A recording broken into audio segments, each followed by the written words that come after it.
Cotton socks का आविष्कार 100 साल से भी पहले हुआ था, खासतौर पर कान साफ करने के लिए। ब्रिटेन में 1700 लोगों पर किए गए एक सर्वे में करीब 62% लोगों ने कहा कि वे कॉटन सॉक्स का इस्तेमाल करते हैं। लेकिन कान नाक गला यानी ईएनटी डॉक्टर लंबे समय से इनके खतरे को लेकर चेतावनी दे रहे हैं। रुई के इन फाहों का इस तरह इस्तेमाल कई वजहों से खतरनाक हो सकता है। डॉक्टर इनेस वाइनसीरल अक्सर ऐसे मरीजों को देखती हैं जिन्हें कॉटन सॉक्स इस्तेमाल करने के चलते कान में दर्दनाक इंफेक्शन हुआ। ईयर वैक्स बहुत जरूरी होता है। ये गंदगी नहीं है जैसे कि लोग आमतौर पर सोचते हैं। ये कान की नली की रक्षा करता है, इसलिए ये होना जरूरी है और यही वजह है कि इसे वहीं रहना चाहिए जहां ये बनता है। इसीलिए वे ईयर वैक्स हटाने की सलाह नहीं देती जब तक कि कोई खास परेशानी ना हो, जैसे बेटिना हार्म्स को है। उन्हें कान में लगातार वैक्स जमने की समस्या रहती है। मुझे लगता है कि मेरे कान की नली में कुछ जमा है। मेरी सुनने की क्षमता घट जाती है, सब आवाजें दब जाती हैं और नहाने के बाद जब पानी कान में चला जाता है तो वो आसानी से निकलता नहीं है।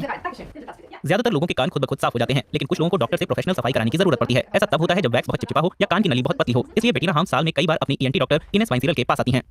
हाँ, फिर से काफी जमा हो गया है। मैं इसे अब एक छोटे क्यूरेट से निकाल दूंगी। ये एक छोटी सी चिमटी होती है, उसी से इसे निकालूंगी। तुम्हें पिछली बार का याद है ना? दर्द नहीं होगा, थोड़ी गुदगुदी हो सकती है, काफी ज्यादा है इस बार। इसके अलावा डॉक्टर माइक्रोसक्शन या पानी से फ्लश करके भी वैक्स निकाल सकते हैं। हालांकि इन तरीकों से कभी-कभी जरूरत से ज्यादा वैक्स निकल जाता है, जिससे नई समस्याएं शुरू हो सकती हैं। ईयर वैक्स में फैट्स और लाइसोजाइम्स होते हैं जो एंटी माइक्रोबियल पदार्थ हैं और फंगस के खिलाफ भी असरदार हैं। ये ना होते तो हमें लगातार कान के इंफेक्शन होते रहते। कान इंफेक्शन के लिए बहुत अनुकूल जगह है, इसलिए ईयर वैक्स वास्तव में एक अच्छी चीज है। फिर भी बहुत से लोगों को ईयर वैक्स हटाने की जरूरत महसूस होती है और वे रुई के फाहों का इस्तेमाल करते हैं, लेकिन अक्सर इससे नुकसान हो जाता है। सोचिए यहाँ ईयर वैक्स है और आप इसे कॉटन स्वॉब से निकालना चाहते हैं। आमतौर पर क्या होता है कि ये और अंदर धकेल दिया जाता है, फिर ये फंस जाता है और ईयर ड्रम थोड़ा झुक जाता है। जितना आप निकालने की कोशिश करते हैं उतना ही ज्यादा ये अंदर दबता जाता है।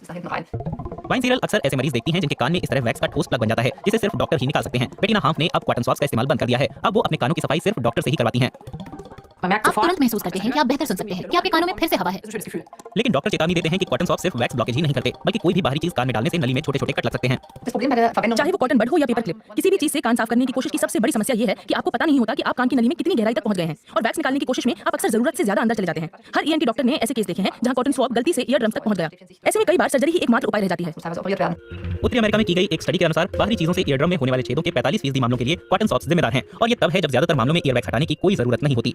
कभी-कभी ये सिर्फ दिखावे की बात होती है। अगर कान के बाहर वैक्स दिखे तो क्या करें? इनेस वाइनसीरल टिश्यू इस्तेमाल करने की सलाह देती हैं। आपकी छोटी उंगली कान की नली के मुहाने तक ठीक से जाती है तो आप बिना ज्यादा अंदर जाए सफाई कर सकते हैं। इससे कान साफ और सुंदर दिखेगा बिना किसी नुकसान के। डॉक्टर दूसरे घरेलू उपायों के खिलाफ भी चेतावनी देते हैं। ईयर कैंडिस तो खास तौर पर खतरनाक होती हैं। मैंने एक बार एक मरीज का कान देखा जिसमें गर्म मोम टपक गया था और नली जल गई थी। क्योंकि ये हिस्सा बहुत संकरा होता है, इसका इलाज बहुत मुश्किल होता है। ठीक होने में बहुत लंबा वक्त लगता है। अब बेटिना हार्म्स के कान फिर से साफ हैं। 4 महीने बाद वो दोबारा सफाई करवाएंगी। शुक्रिया, बाय। फिर मिलेंगे।